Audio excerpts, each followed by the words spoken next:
Pierce Brosnan took over as the smooth and suave secret agent James Bond 007 in 1995, so let's take a look back at his 4 Bond movies and rank them worst to best. So I've ranked the Sean Connery, Roger Moore and Timothy Dalton Bond films. I haven't with George Lazenby because he only done one, bless him. So I guess On Her Majesty's Secret Service is the best George Lazenby James Bond film. Has to be. I will actually talk about that film once I'm done with ranking all the actors, because it does deserve to be talked about because it's one of the best Bond films. Be sure to let me know your ranking of the Pierce Brosnan films in the comments down below. Let's do this. Accent's a little kind of muddled there. Really? Well, so's your tan. So coming in final place number 4 is Die Another Day, and it's a bit of an obvious one. Ironically, this has one of the best openings in all of the Bond series. I'm not even joking, this opening is badass. Basically, Bond goes on this renegade mission, there's loads of explosions, it's a great action scene, but then he gets captured, and he's tortured, and he grows a beard, because he's been stuck being tortured. This is Bond like we've never seen before, with a long beard. But the weird thing about this is, once he's been tortured, and once he's had this experience, we learn that he's been tortured and kept in captivity for a year, he returns back and shows no effects, there's no change in the Bond character. So you think this is going to be a more tougher James Bond movie, maybe in the vein of the Timothy Dalton films, but it kind of has this tough, like, strong opening, and then it just goes into the campiness, which is odd. Kind of feels like the opening doesn't fit with the rest of the film. This movie also has one of the worst James Bond themes by far, Madonna's Die Another Day. Jesus Christ, Madge.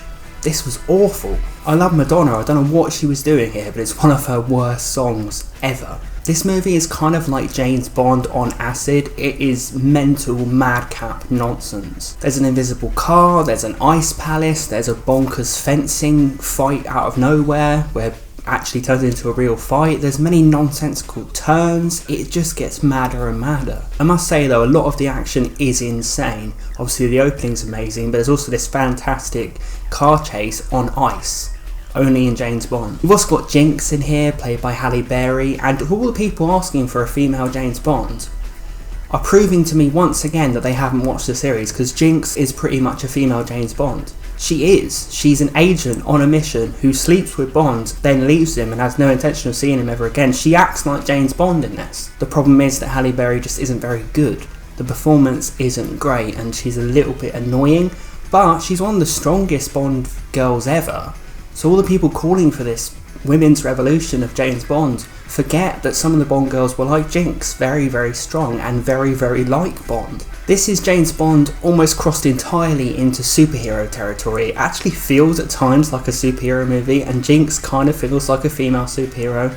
It just really has jumped the shark. But as turn your brain off entertainment, it's pretty entertaining because there's loads and loads of action in it. It's just a bit bonkers, and it just gets crazier and crazier when it starts off so promisingly. So number 3 on the list is The World Is Not Enough from 1999, and this is a pretty decent Bond film actually. There's a really fantastic boat chase at the start which is really memorable in the Bond canon. It's a wonderful scene, and then Bond has to protect this lady in the film, Electra, and there's kind of this conspiracy that she's going to get killed because her father did. It's quite interesting. This film actually is quite ambitious in areas because it has some serious tones that we hadn't seen for a while. There's attempts at creating intrigue, attempts at creating drama, conspiracy, and Pierce Brosnan puts in quite a stern performance at times, and it does feel like he's very settled into the Bond role, and his dynamic with the character of Electra sees Bond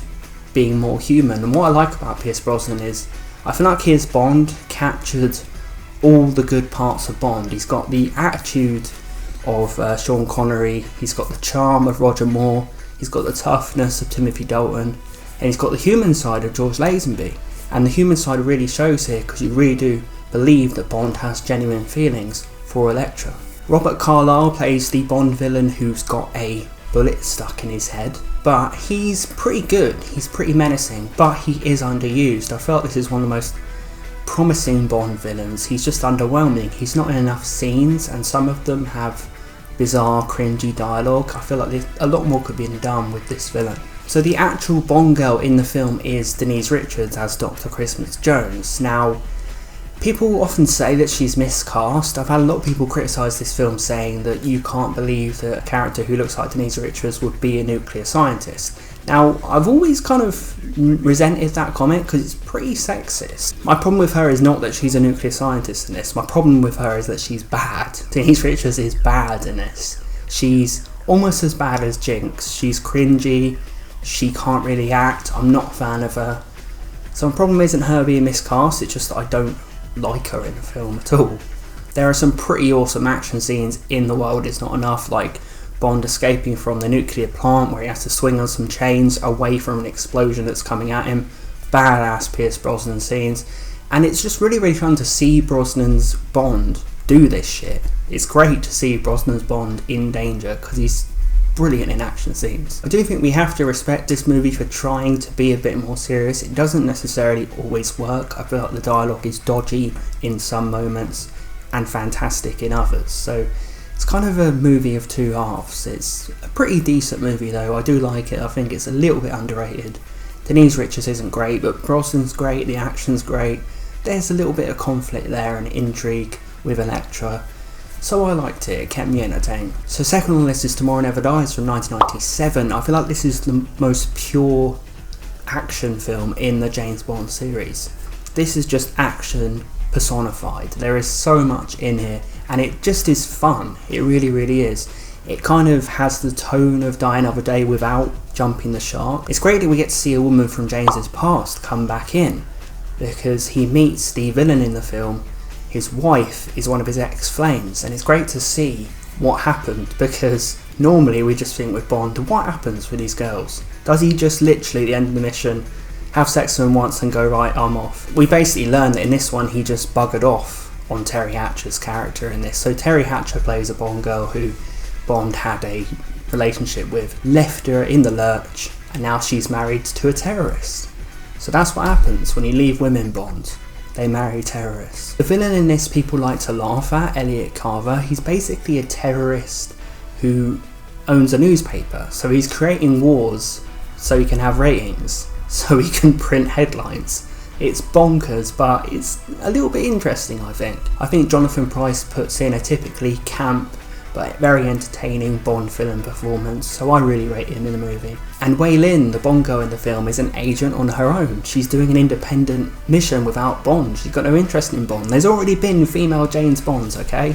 Best action scene in Tomorrow Never Dies though is the motorcycle chase with Bond and Wei Lin. It is high octane, brilliant entertainment. But number one on the list, you guessed it, it is Goldeneye from 1995. This movie was of course Brosnan's first appearance, and this is where he immediately embodies all of the Bond actors in one. Pierce Brosnan is ideal in this film, and the film has such a new sparkle to it. This was definitely a James Bond that had been updated for the 90s. There was a new M played by Judi Dench, there was a new Moneypenny. The film has this kind of new charm to it, new sparkle, new energy, reinvigoration, and Pierce Brosnan's a big reason for that. Now whenever I watch this movie, I think how accurate the N64 game was. It's one of the most accurate video game adaptations ever. The levels are literally, they look exactly like this movie. I was imagining the game as watching it. The opening has to be one of the greatest scenes. It's literally James Bond and 006 taking on a whole base of guards, like literally tense confrontation where they have to escape. It is wonderful and a great way to introduce you to the Brosnan Bond.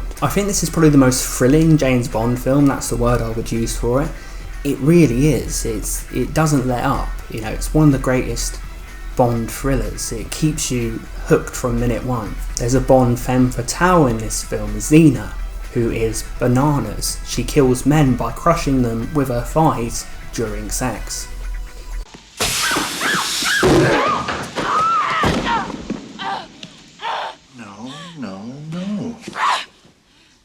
No more foreplay. Talia in the film is one of the best Bond girls in my opinion. I think her and Bond have a genuine connection. Judi Dench debuting as M, she was stern, serious and refreshing. It was great to see a woman take this role and be as effective as the M's from the past. And her and Pierce Brosnan have a wonderful scene where she first briefs him, where they're kind of playing off against each other and working each other out. Now if you haven't seen Goldeneye, I'm going to spoil it because I have to talk about one of the greatest twists in the movie. So if you haven't seen Goldeneye, click off now and then come back. 006 ends up being the villain in a brilliant twist. 006 played by Sean Bean, and he is fantastic. Sean Bean, an actor who could have been James Bond at one point, but he is so cold and calculating as this turncoat 00 agent. So Bond goes to this dark area full of like statues and buildings, and then 006 comes out of the darkness in this really menacing scene to reveal himself as the villain. It's fantastic. Hello, James.